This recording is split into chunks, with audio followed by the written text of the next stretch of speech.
Dans la leçon 12b, qui est la suite de la leçon 12a, nous allons continuer l'étude des phénomènes occultes à la lumière de l'Écriture sainte. Et ici, comme nous l'avons bien commencé à la fin de la leçon 12a, dont la deuxième partie est celle-ci, comme nous avons fait à la fin, nous allons nous concentrer sur le phénomène occulte selon le Nouveau Testament. Et comme nous l'avons signalé précédemment, les phénomènes occultes dans le Nouveau Testament doivent être envisagés, étudiés, traités, examinés à la lumière de l'action rédemptrice de Christ. La mission de Jésus-Christ a suscité l'opposition de toutes les forces occultes. Parce que quand il est venu libérer les captifs. Luc 4, 16. Luc 4, 19 plutôt. Et l'adversaire était bien préparé pour sa contre-offensive. Dès le départ, n'oubliez pas dans la tentation, il était là pour étouffer l'œuvre de Jésus dans l'œuf. C'était le rôle de la tentation. Tandis que Dieu a utilisé ce rôle pour confirmer l'autorité du Fils de l'homme. L'ennemi a tout mis en œuvre pour démolir la mission de Jésus. Le gouvernement du pays, les théologiens, le prêtre, le peuple et même un de ses propres disciples et le juge romain étaient tous contre lui. Tous contre un. D'où vient cette inimitié mortelle?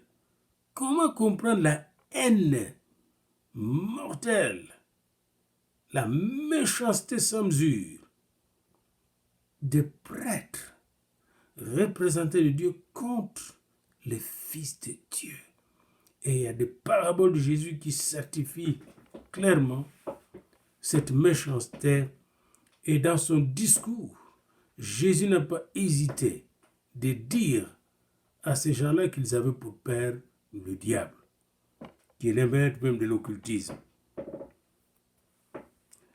La puissance des ténèbres voit en Christ son royaume menacé. La cité du diable était et est encore en danger à cause de Jésus-Christ que nous avons reçu dans nos vies. Le contrôle du diable est terminé sur nous, est terminé même sur le monde, à cause de la présence de Christ. Sa présence, sa parole libère. Son sang nous a rachetés de toute condamnation de Dieu, du Père. Et son esprit nous a donné la force de marcher, de vivre en enfant de Dieu. Donc la puissance des ténèbres voit et a vu et verra toujours, tant aussi longtemps que le monde sera là, son royaume menacé, la cité du diable en danger. C'est pourquoi toutes ces forces étaient et sont encore aujourd'hui mobilisées à l'autorité du Fils de Dieu. Matthieu 7, 29. D'où vous vient cette autorité?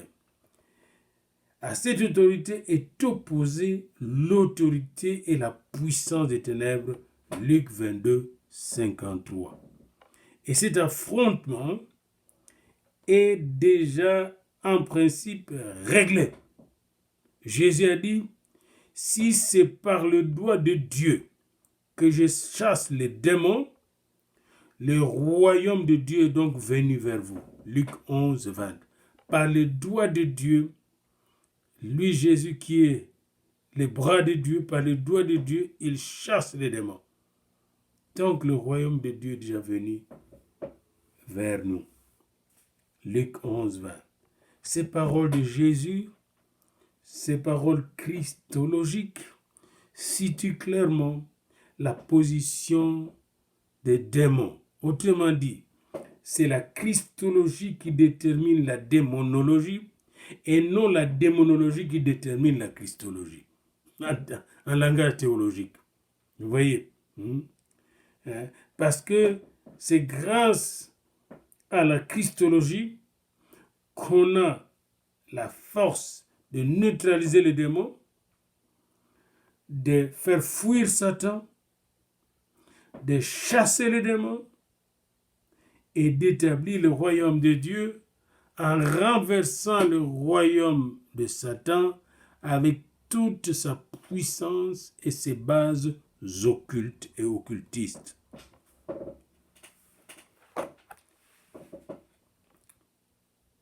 La mission de Jésus s'inscrit dans le contexte de la victoire contre le royaume des ténèbres. Autrement dit, le combat contre l'occultisme c'est un combat missiologique. Vous voyez, c'est là où il y a la mission de Jésus, le royaume des ténèbres est fini. Là où il y a la mission de Jésus. Missiologie, christologie s'inscrivent, missiologie et christologie s'inscrivent dans le programme de la victoire du royaume de Dieu sur le royaume des ténèbres, le royaume occulte. Deuxièmement, après la mission de Jésus et l'opposition qu'elle suscite, il y a l'élément démoniaque dans le Nouveau Testament. On va regarder l'élément démoniaque dans le Nouveau Testament. L'apparition de Jésus-Christ résout les problèmes posés par les puissances des ténèbres dans l'Ancien Testament. Karl Heim écrit « Le vrai sens de la mission de Christ est de remédier au désordre suscité par la révolte satanique. » Il y a un désordre que Satan a créé depuis les cieux. Apocalypse 12. Et ce désordre cosmique, qui est aussi un désordre théologique, parce que toute la théologie est brouillée aujourd'hui à cause de Satan. La satanologie a brouillé la théologie, la satanologie a brouillé la cosmologie. Tous ces désordres ne peuvent être résolus que par la sotériologie christologique. Et c'est très important ici, c'est-à-dire que le salut en Jésus-Christ vient finir le désordre créé par Satan dans sa révolte contre l'autorité de Dieu, révolte qui l'a amené à séduire une bonne armée de chérubins, des séraphins et des anges de notre Dieu le Tout-Puissant. C'est au travers de l'apparition de Christ sur la terre dans ce cosmos visible que celui qui pensait avoir été précipité sur la terre dans cette atmosphère pour y dominer a été, pour ainsi dire, coincé, neutralisé, acculé par la présence cosmique, physique même, humaine du Fils de Dieu sur cette terre.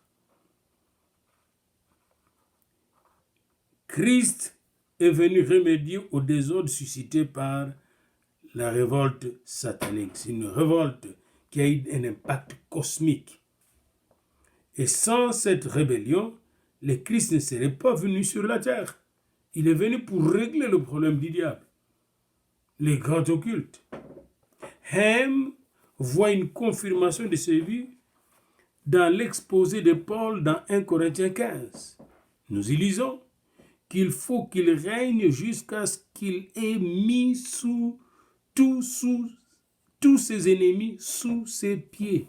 Jésus doit régner jusqu'à ce qu'il ait mis tous ses ennemis sous ses pieds. Alors, sa mission sera accomplie et il pourra remettre son mandat au Père. Mais d'abord, il doit écraser tous ses ennemis occultes. La grandeur de la royauté de Christ nous donne donc, par contraste, une idée de l'ampleur de la révolte satanique. Dans le Nouveau Testament, les puissances des ténèbres se comprennent en fonction de Christ. Et tous les problèmes des démons est abordé par rapport à Christ. Chaque fois que vous faites affaire avec des démons, même dans votre clinique pastorale, ayez vos regards fixés sur Jésus. Vous devez être christologique. Votre prière doit être christologique. Votre méditation doit être christologique. Votre regard christocentrique. Jamais regarder des démons en dehors de Christ. C'est Christ qui les regarde à travers vous parce que ce n'est plus vous qui vivez. Vous êtes mort avec Christ, crucifié avec Christ. Si vous vivez, ce n'est plus vous qui vivez, mais c'est Christ qui vit en vous. Et même maintenant, pendant que je donne ce cours, je le fais en Christ, par Christ, pour Christ, dans Christ. C'est un cours de christologie, finalement. C'est un acte christologique que délivraient les occultistes. C'est un acte christologique et christocentrique. À la gloire de Christ, dans la gloire de Christ et la puissance de son nom. Donc dans le Nouveau Testament, les puissants des ténèbres se comprennent en fonction de Christ. Et tout le problème des démons est abordé par rapport à sa personne qui nous donne la lumière fulgurante qui aveugle les démons. Nous arrivons donc à des conclusions semblables à celles de l'Ancien Testament. Karl Barth est encore plus formel à cet égard. Il écrit dans sa dogmatique « D'où savons-nous que les néants, das Nichtig, das Nichtig, existent en vertu d'une supériorité qui empêche de l'insérer dans n'importe quelle représentation du monde et qui nous interdit de le traiter comme s'il était un élément de la création parmi d'autres. Réponse. Cette vérité découle directement de la source de toutes les connaissances chrétiennes, c'est-à-dire de Jésus-Christ. La source de toutes les connaissances chrétiennes, même de la vraie connaissance, est Jésus-Christ, la parole de Dieu. Ceci montre que pour Karl Barth, la connaissance du néant, de l'élément satanique, Satan c'est le néant, et démoniaque, découle effectivement de la connaissance du Christ. Il est impossible de connaître Satan si vous ne connaissez pas Jésus-Christ. En dehors de Jésus-Christ, le Satan que le monde connaît, c'est un Satan mensonger et dangereux. Et c'est ce qui se passe justement dans l'occultisme. Et c'est dangereux justement de se noyer, de se laisser noyer dans ce discours, n'est-ce pas? Se noyer dans ce discours, dans cet océan des mensonges diaboliques sans Jésus-Christ. Le professeur Hahn écrit de même que la démonologie doit être dérivée du fait christologique. Alors, je parle de christologie depuis longtemps, là je retrouve la citation. La démonologie, chaque cours de démonologie que vous suivez, doit être dérivé du fait christologique. Il n'y a pas de démonologie, de satanologie, ni d'angélologie d'ailleurs, ni de théologie sans christologie. Sans christologie.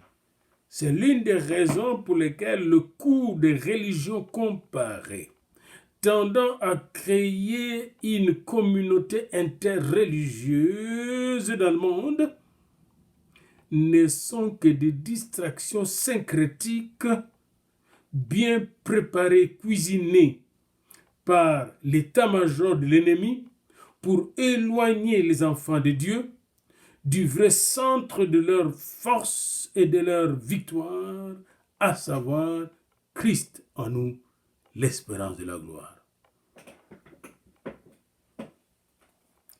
C'est toujours au Seigneur Jésus qu'il faut regarder premièrement dans la recherche de l'arrière-plan démoniaque, des phénomènes occultes, sous peine d'avoir une optique complètement déformée.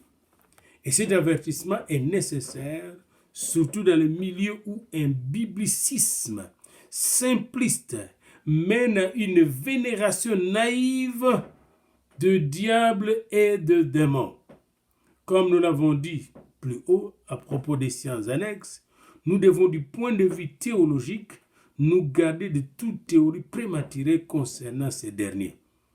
Il faut toujours que toutes nos théologies soient centrées, concentrées même sur Jésus-Christ. Et que toute activité de combat spirituel, de guerre spirituelle contre l'ennemi de nos âmes soit basée, fondée et enracinée dans Christ. Un troisième point, après la mission de Jésus et l'opposition que suscite sa mission et l'élément démoniaque d'un Nouveau Testament que nous venons de voir, c'est l'ambiguïté de miracle. Et l'auteur pense qu'il y a l'ambiguïté de miracle. L'Ancien Testament est déjà pénétré de la conviction que les signes, et voici les signes qui accompagneront ceux qui auront cru. Puis ailleurs, on parle aussi des signes, des miracles que Satan va produire à la fin des temps. Les mots signes qui servent tantôt à désigner les miracles de Dieu. Matthieu 16, 17, Jean 2, 23, 4, 54, 6, 2, 9, 16, 11, 47, Acte 4, 16. Et tantôt des miracles démoniaques. Matthieu 24, 24, Marc 13, 22, 2 Thessaloniciens 2, 9, Apocalypse 13, 13, Apocalypse 16, 19, Apocalypse 19, 20. Il y a donc une ambiguïté du terme qui peut aussi bien servir des signes de Satan comme des signes de Dieu. Bien, Satan a cette passion et cette compétence d'imiter Dieu, mais cela n'élimine pas du tout ces signes. Les signes de Jésus-Christ, de Dieu, donnent gloire à Dieu. Les signes de Satan ne donnent pas gloire. Ça, c'est le discernement. Même quand vous allez chez les médiums, il ne va jamais donner gloire à Jésus-Christ, à Dieu. Même si vous avez un guérisseur, jamais il ne va élever Jésus-Christ. Tandis que quand Pierre, dans Acte 3, donne la guérison, transmet la guérison de Christ aux paralysés, il donne tout de suite toute la gloire à Jésus-Christ. C'est ça la grande différence. Il n'y a pas d'autre différence. Et là, l'auteur ne le signale pas ici, mais moi je vous le signale. Il ne signale pas cela à la page 260.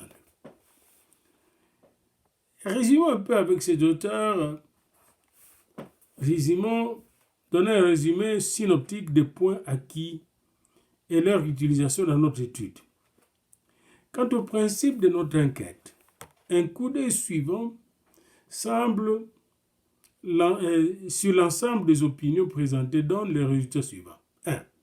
Dans l'Ancien Testament, les raisons complexes des rites magiques et divinatoires est indubitablement dérivé des nations qui ne connaissaient pas encore Jésus-Christ. Et nous voyons ça, qui ne connaissaient pas encore l'Éternel. Et nous voyons même une des femmes de quoi là, je pense Rachel de Jacob, était encore idolâtre. Alors que Jacob était sorti de l'idolâtrie. Et dans les livres de Genèse, nous voyons que Jacob devait faire un effort pour faire sortir sa famille de l'occultisme. Je ne sais pas si vous connaissez cela. Jacob, sa famille était prise dans l'occultisme.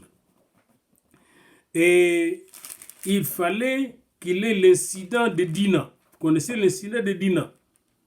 Alors, après cet incident de Dina qui était violé par le fils d'un roi païen, Goïm, Jacob a entendu Dieu lui dire, lève-toi, monte à Bethel, Genèse 35, et demeure-y, là tu dresseras un autel au Dieu qui t'a paru lorsque tu fouillais Ésaü ton frère.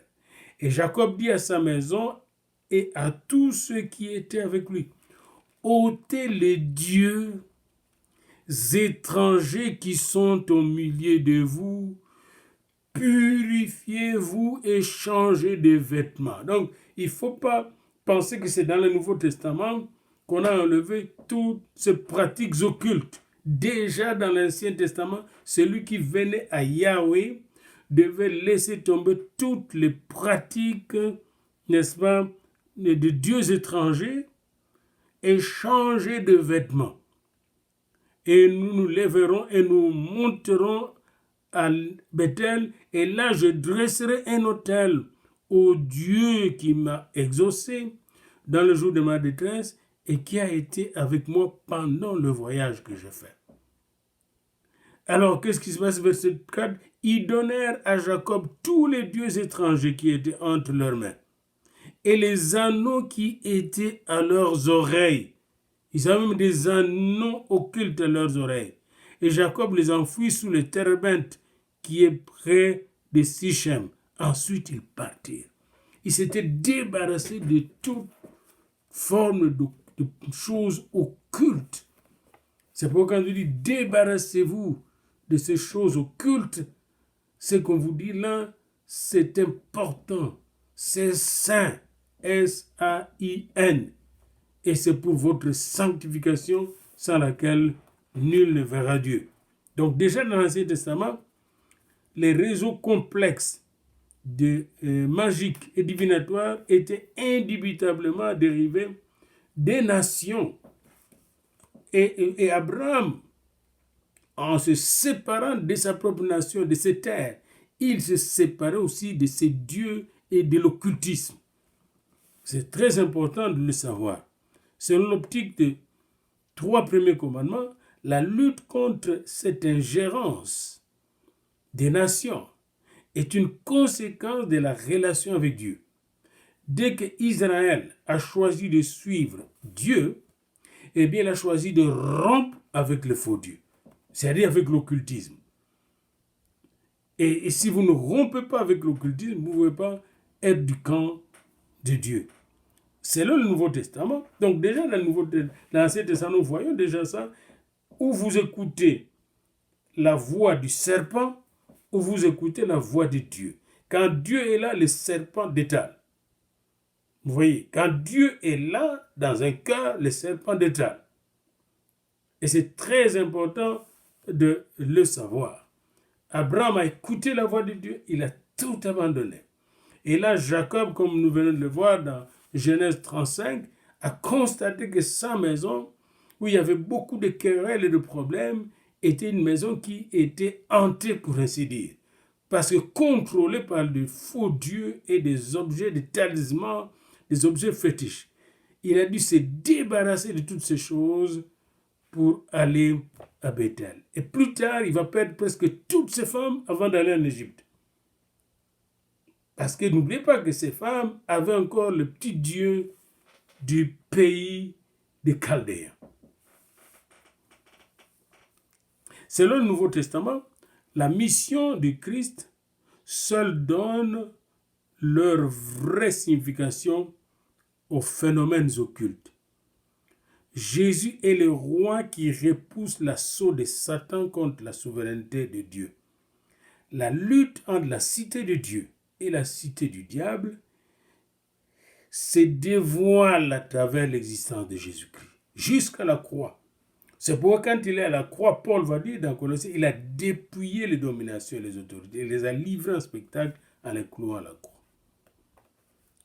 Les signes et les miracles qui proviennent de Jésus-Christ glorifient Dieu et exaltent le royaume. Tandis que les signes et les miracles qui viennent de Satan glorifient Satan. Nous devons donc avoir le discernement à travers ces signes. Nous allons parcourir un peu le Nouveau Testament, vous allez voir.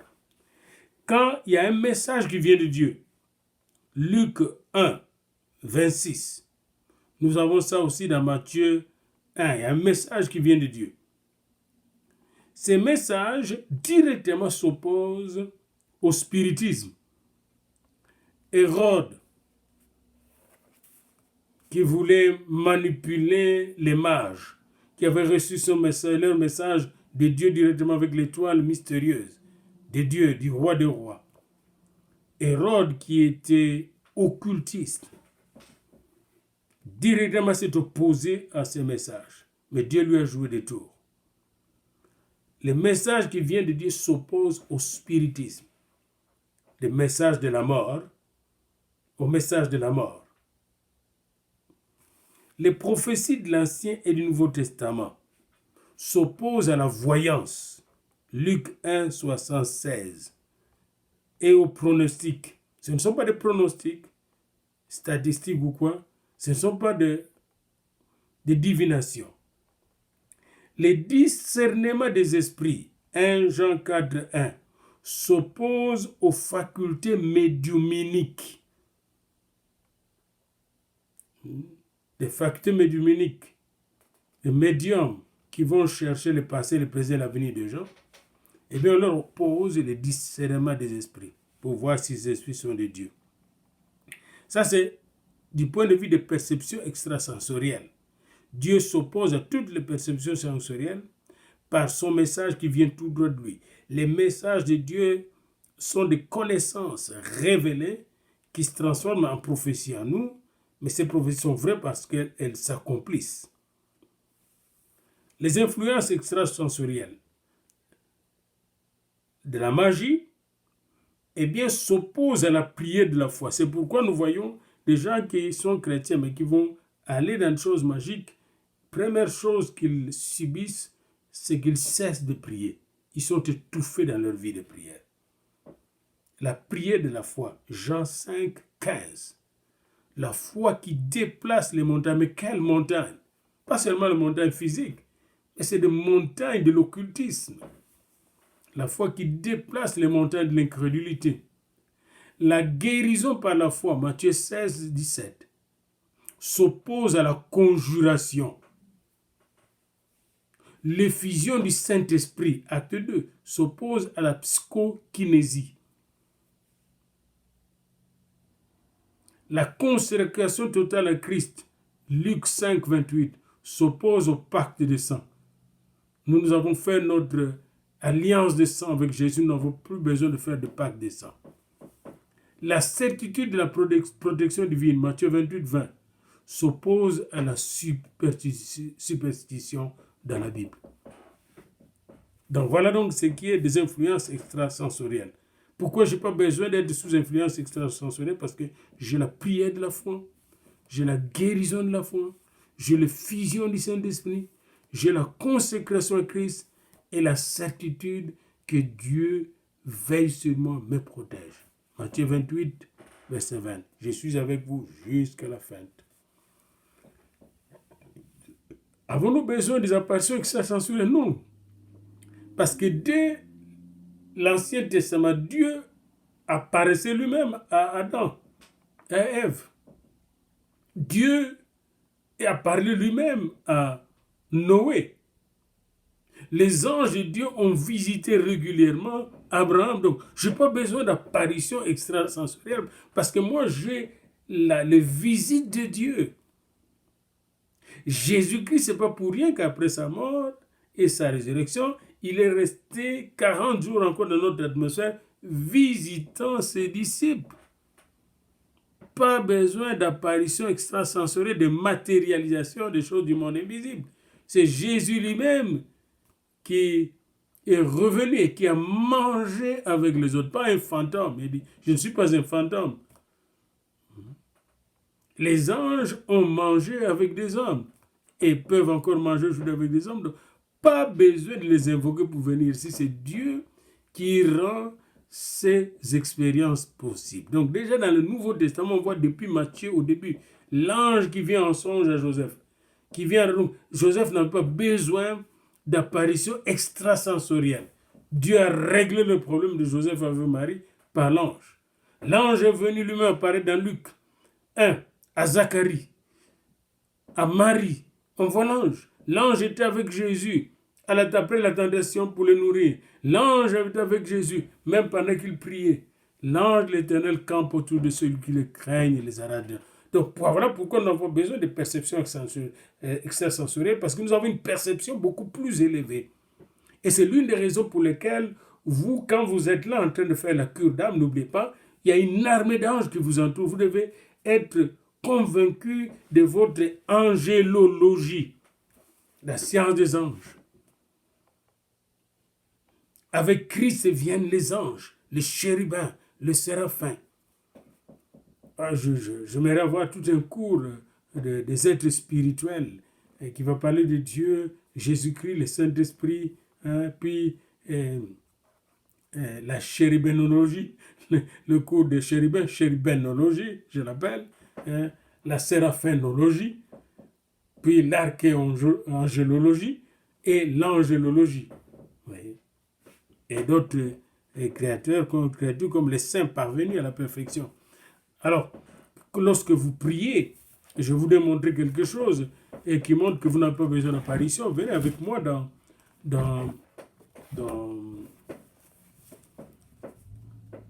Hébreux au chapitre 12. Vous allez voir ce qui se passe quand vous priez. Comme lors de la transfiguration, vous connaissez lors de la transfiguration de Jésus, il n'a pas besoin de matérialisation des êtres du monde invisible. Pendant qu'il priait, ils ont vu eux-mêmes Jésus se transformer dans toute sa gloire. C'était merveilleux. Dans Hébreux 12, et j'aime beaucoup Hébreux 12, parce que ça nous dit quelque chose de formidable. Regardez ce qui... Au temps d'Israël, quand ils priaient, c'était la montagne de Sinaï, il y avait aussi des apparitions là-bas. Alors glorieux, c'était le feu de Dieu. Le buisson ardent, c'est une apparition divine. Vous voyez, hein? Et Josué qui veut entrer dans la terre promise avant d'entrer à Jéricho, d'entreprendre la guerre de Jéricho, voit le commandant, le chef suprême de l'armée de l'Éternel. À la fin du chapitre 5 de Josué.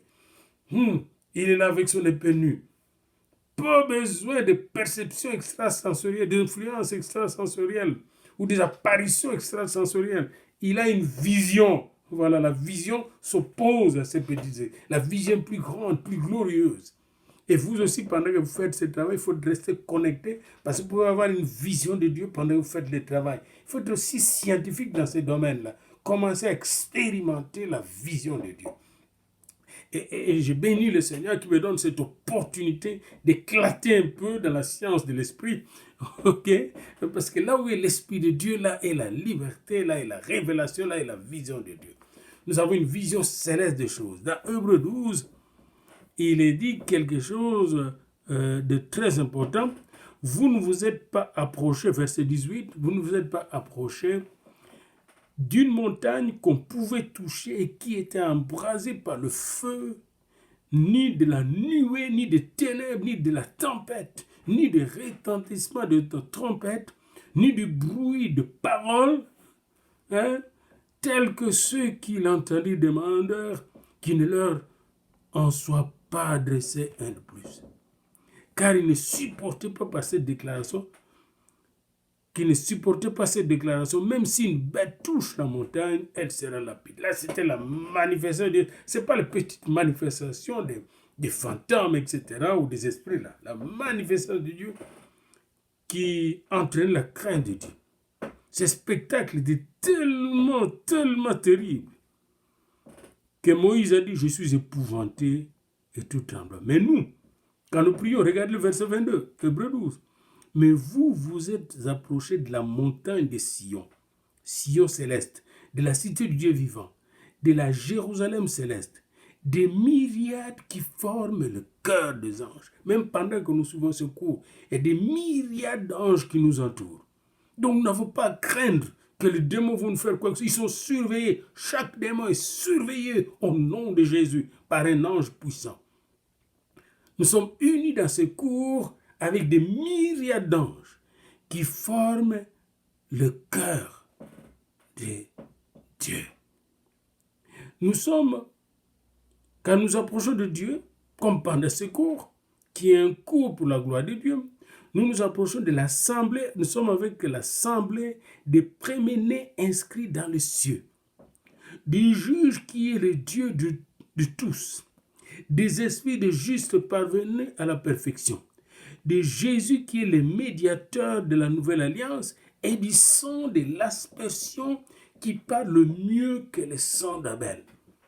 Voilà, c'est plus que la perception sensorielle, plus que les influences sensorielles, plus que les apparitions sensorielles. Pendant qu'on est là, nous nous sommes approchés, que nous ne le disions pas, nous nous approchons de Jésus-Christ le juste et de son sang qui parle mieux que le sang d'Abel. Parce que quand le sang d'Abel parlait, ça accusait Caïn.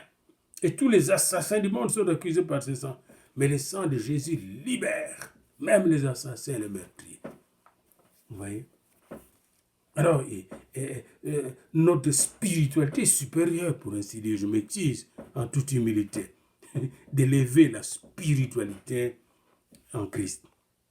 L'occultiste qui n'arrive pas à se décider pour Dieu et pour Jésus-Christ est sous le coup de jugement.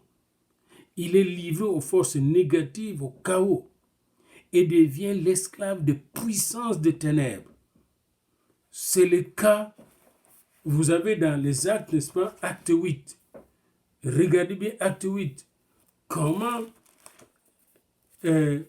Pierre avait livré, et voulait livrer plutôt, Simon le magicien, l'occultiste, à ces forces de ténèbres qui venaient regarder. Comment Pierre lui a dit. Et Pierre lui dit que ton argent périsse. Verset 20, acte 8.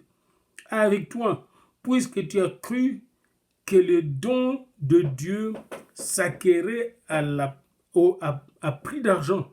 Il n'y a pour toi ni part, ni lot dans cette affaire, car ton cœur n'est pas droit devant Dieu.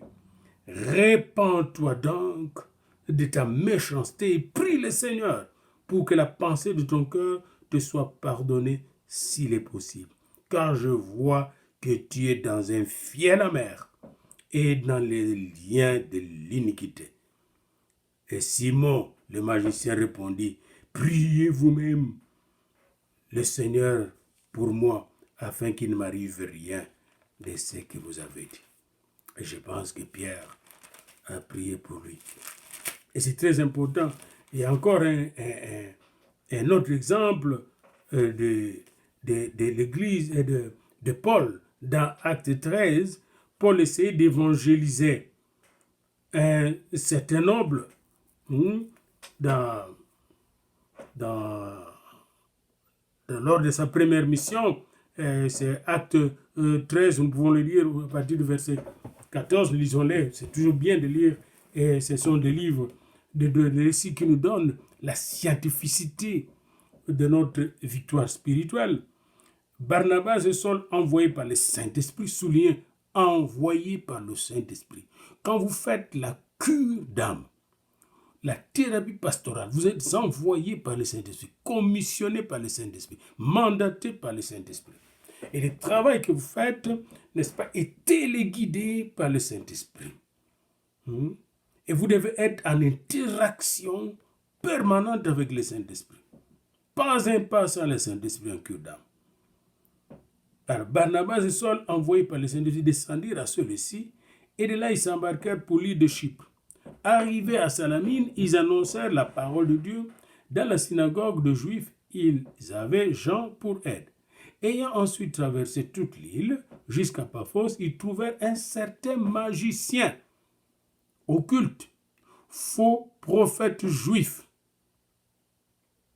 nommé Bar Jésus, qui était avec le proconsul Sergius Paulus, homme intelligent. Ce dernier fit appeler Barnabas et Saul et manifestant le désir d'entendre la parole de Dieu. Voyez-vous, c'est un homme élevé qui était là, Sergius Paulus, mais il y avait un magicien à côté de lui qui l'empêchait. Mais Élymas, le magicien, car c'est ça son nom signifie Élymas, le magicien, leur faisait opposition. La magie, l'occultisme s'oppose à l'évangile, cherchant à détourner de la foi le proconsul. Alors, Saul, appelé aussi Paul, rempli du Saint-Esprit, ne faites rien sans voir. Il faut prier avant d'aller faire la cure d'âme pour que vous soyez loin du Saint-Esprit. Et chaque minute, Dieu va vous donner l'Esprit. La Paul était déjà battu du Saint-Esprit, mais on le remplit encore. Il faut être rempli, même pendant que je vous donne maintenant, je peux réaliser jusqu'à quel point, dans ce cours, dans cette leçon, je suis encore plus rempli et loin. Il y a quelque chose de fort qui vous est transmis maintenant, que vous devez recevoir. De fort qui vient du Seigneur maintenant, qui va vous ouvrir les yeux pendant que vous faites ce travail et qui vous permettra d'exercer l'autorité divine au nom de Jésus pour délivrer les captifs et former d'autres personnes qui vont délivrer les captifs.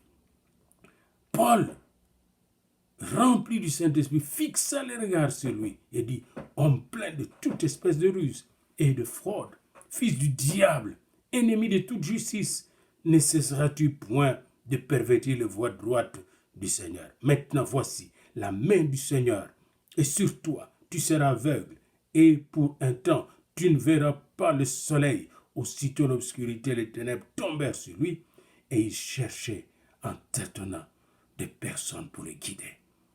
Alors le proconsul, voyant ce qui était arrivé, crut, étant frappé de la doctrine du Seigneur. Voyez-vous comment les forces occultes renversées laissent la voie à l'évangile de Jésus-Christ, au salut qui vient de Jésus-Christ. Et la personne est sauvée. Je vois encore les anges à Sodome et à Gomorrhe, comment ils ont, n'est-ce pas, aveuglé ceux qui voulaient leur faire du mal à l'autre. Et ils ne pouvaient plus voir la porte d'entrée. C'est la même chose. Et les forces occultes, quand ils nous combattent, les seigneurs combattent plus puissamment. Donc aujourd'hui, comme à l'époque de Christ, la cité de Dieu et celle de l'adversaire s'affrontent, comme nous avons vu dans ce texte de Paul. L'affrontement est réel sur le terrain brûlant de l'occultisme et de la magie. Mais dans cet affrontement, la victoire totale est à vous. La victoire totale est à vous. Parce que quand Jésus a envoyé les disciples pour aller en stage, il leur a donné le pouvoir. Mais eux ne le savaient pas d'abord. Quand vous regardez dans Luc 10, lorsqu'il est parti, il les a commandés, il a dit, et après cela, Jésus désigna encore 70 disciples, les envoya 2 à 2 devant lui dans toutes les villes et dans tous les lieux où il devait aller. Il leur a dit, le moisson est grande, mais il y a peu d'ouvriers. Priez pour que le maître de la moisson envoie des ouvriers dans sa moisson. Partez, voici, je vous envoie comme des agneaux au milieu des loups. Et il leur a donné ces instructions. Mais au retour, quand les 70 revinrent, verset 17, ils vinrent avec joie et ils disent, les démons même nous sont soumis en ton nom. Donc, quand ils ont dit, ils étaient surpris de voir les démons même. Ces gens-là n'étaient pas encore baptisés du Saint-Esprit, mais les démons même nous sont soumis parce que le nom de Jésus est puissant, le nom de Jésus. Les démons même nous sont soumis en ton nom. Et Jésus leur dit, je voyais Satan tomber du ciel comme un aigle. Pourquoi Satan tombait du ciel? Parce que toutes les puissances occultes démoniaques, les dominations, les autorités, les princes de ce monde de ténèbres, les esprits méchants dans le lieu céleste, toute la démonocratie, si vous voulez, la satanocratie, était tombée. Et comme ils étaient tombés, ils n'avaient plus d'appui. La même chose, quand ils tombent même dans votre vie, il n'a plus d'appui. Alors ils tombent du ciel comme un éclair. Il n'y a plus de siège, n'est-ce pas, dans l'espace interstellaire. Ils tombent. Mais encore, regardez, j'ai vu Satan tomber du ciel comme un éclair. Voici, je vous ai donné le pouvoir, verset 19, Luc 10, je vous ai donné le pouvoir de marcher sur les serpents, les scorpions et sur toute la puissance de l'ennemi et rien ne pourra vous nuire. Cependant, ne vous réjouissez pas parce que les esprits vous sont soumis, c'est normal, mais réjouissez-vous pour ce qui est extraordinaire et surnaturel. Réjouissez-vous de ce que vos noms sont écrits dans les cieux. Puisque nos noms sont écrits dans les cieux, nous avons l'autorité. Vous voyez? Nous avons l'autorité. Et c'est sur ces mots de l'autorité que notre cours tire à sa fin. Notre survol, et je ne suis pas dans le détail, n'oubliez pas, c'est une introduction quand même, mais notre survol de l'Ancien et du Nouveau Testament autour du phénomène occulte par rapport à la puissance de Dieu nous a permis de déboucher sur une conclusion. C'est que Dieu est puissant, tellement puissant, qu'en Jésus-Christ, il nous a donné la puissance de vaincre n'importe quelle puissance occulte. Que cette puissance vienne par la perception extrasensorielle, qu'elle vienne par les influences extrasensorielles ou qu'elles viennent par des apparitions extrasensorielles, on s'en fiche de leur nature ou de leur forme. Parce que celui qui est en nous est plus puissant que celui qui est dans le monde. Les phénomènes occultes, et voici la conclusion de Dr. Cook, les phénomènes occultes présentés dans l'Ancien Testament sont issus des magies humaines, la magie humaine, je dis païenne, mais la magie des nations. On le retrouve dans toutes les nations. Même aujourd'hui, chez les Juifs, vous avez la Kabbale, des cercles kabbalistiques qui sont encore liés à beaucoup de cercles ésotériques. L'ésotérisme est partout. De la même manière qu'on le trouve dans l'Ancien Testament, dans le Nouveau Testament, il faut le comprendre comme des manifestations de l'opposition au royaume de Dieu. Comme le voyez dans Acte 13, clairement encore dans le cas de Sergius Paulus qui devait être évangélisé et comment il s'est opposé. Puis, nous pouvons encore aller plus loin dans le livre des Actes. Et vous allez voir que c'est tellement clair que le phénomène occulte s'oppose radicalement à tout ce qui est de Dieu. Vous voyez? Et c'est très important de le savoir que les gens sataniques s'opposent à tout ce qui est de Dieu. Regardez au chapitre 19, verset 23 des Actes. Il survint à cette époque un grand trouble au sujet de la voix du Seigneur. Notez bien ça. Un grand trouble au sujet de la voix du Seigneur, du chemin du Seigneur. Quel fut ce grand trouble? Écoutez ça bien. Acte 19, verset 23, puis 24. Un homme Démétrius, orfèvre, fabriquait des temples de Diane en argent. Ce sont des temples occultes en argent. Et procurait à ses ouvriers un gain considérable. Les ouvriers de ces temples, donc tous étaient possédés.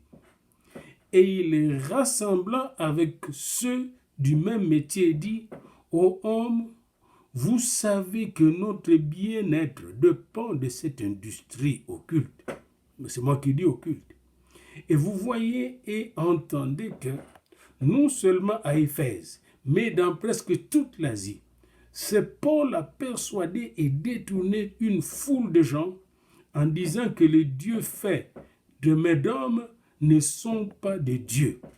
Les dangers qui en résultent, ce n'est pas seulement que notre industrie ne tombe en discrédit, c'est encore que les temples de la grande déesse Diane ne soient tenus pour rien, et même que la majesté de celle qui est révérée dans toute l'Asie. Donc, Diane, c'est la forteresse, la déesse occulte de toute l'Asie et dans le monde entier en ce moment-là, ne soit réduite à néant. Ces paroles les ayant remplies de colère, ils se mirent à crier: grande est la Diane des Éphésiens, grande est la Diane des Éphésiens. Toute la ville fut dans la confusion. Et là où est le diable, la confusion, ils se précipitèrent tous ensemble au théâtre, entraînant avec eux Gaius et Aristarque, macédoniens, compagnons de voyage de Paul. Paul voulait se présenter devant le peuple, mais les disciples l'en empêchèrent.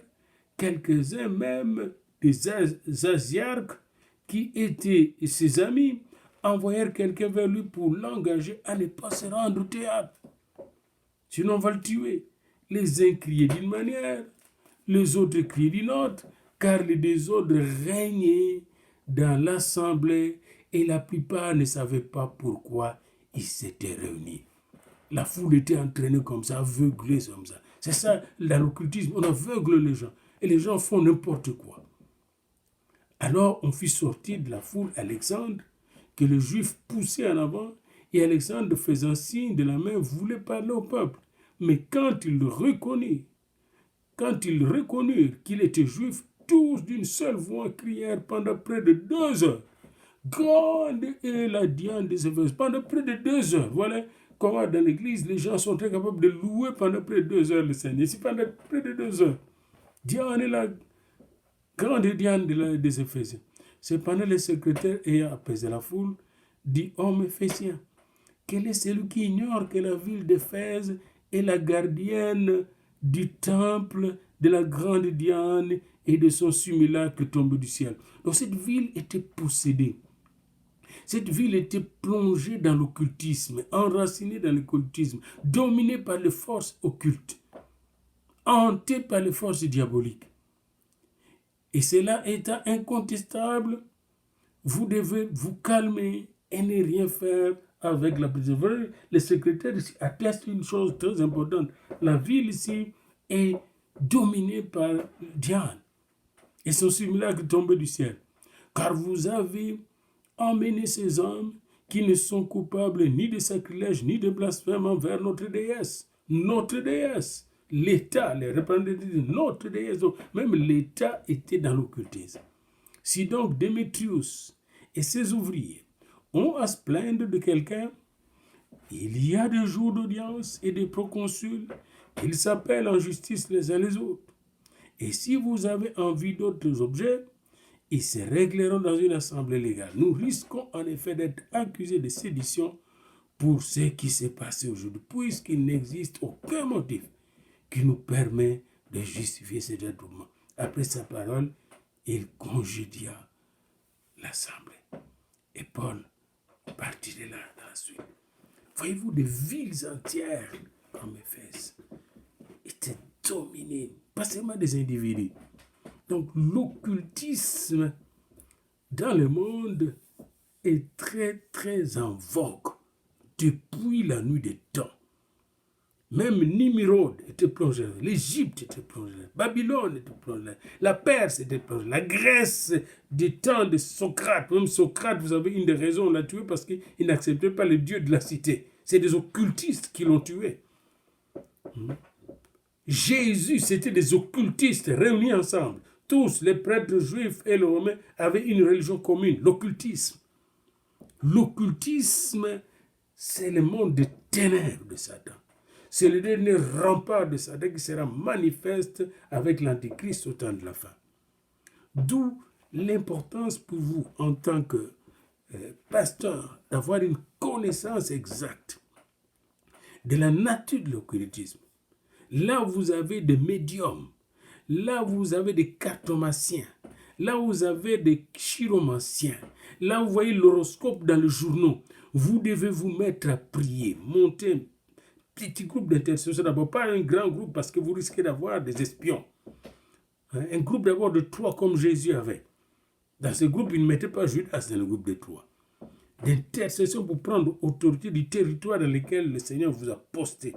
Pour que quand le gens maintenant se présente avec des problèmes occultes, il soit si facilement et bien soigné au nom de Jésus-Christ, par la puissance du nom de Jésus. Et grâce au sang de l'agneau, vous serez en mesure de laver, de purifier la conscience de ces gens-là, afin qu'ils naissent de nouveau, ils soient revêtus du Saint-Esprit et puissent marcher de victoire en victoire pour entrer un jour dans le royaume éternel. Fin de la leçon 12 qui était consacrée sur l'occultisme à la lumière de la Bible, et la deuxième partie, la partie B, était surtout consacrée à l'occultisme dans le Nouveau Testament. Alors ici, je vais vous faire un exercice. Regardez dans les évangiles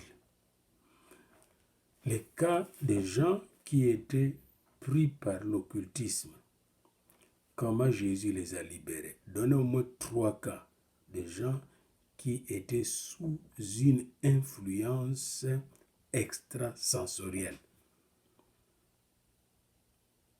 Qui étaient sous influence extrasensorielle, qui ne pratiquaient pas l'occultisme, mais qui avaient subi des effets occultes et que Jésus a libérés.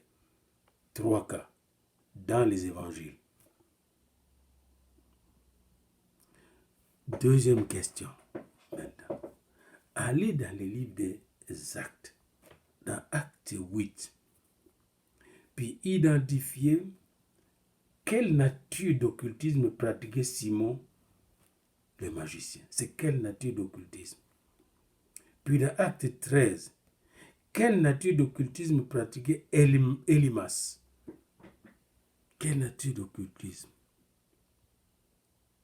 Puis quand vous allez maintenant dans Acte 13, identifiez la nature d'occultisme pratiquée à Éphèse.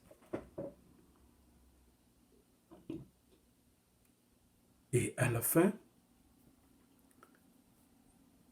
est-ce que vous avez compris qu'il y a une confrontation entre le royaume de Dieu et les royaumes des ténèbres à travers l'occultisme? Si oui, donnez maintenant une illustration dans la ville où vous êtes, où se trouve votre église. Identifiez les puissances occultes qui s'opposent au royaume de Dieu, à l'évangile de Jésus-Christ. Puis à la fin, j'aimerais que vous puissiez donner une citation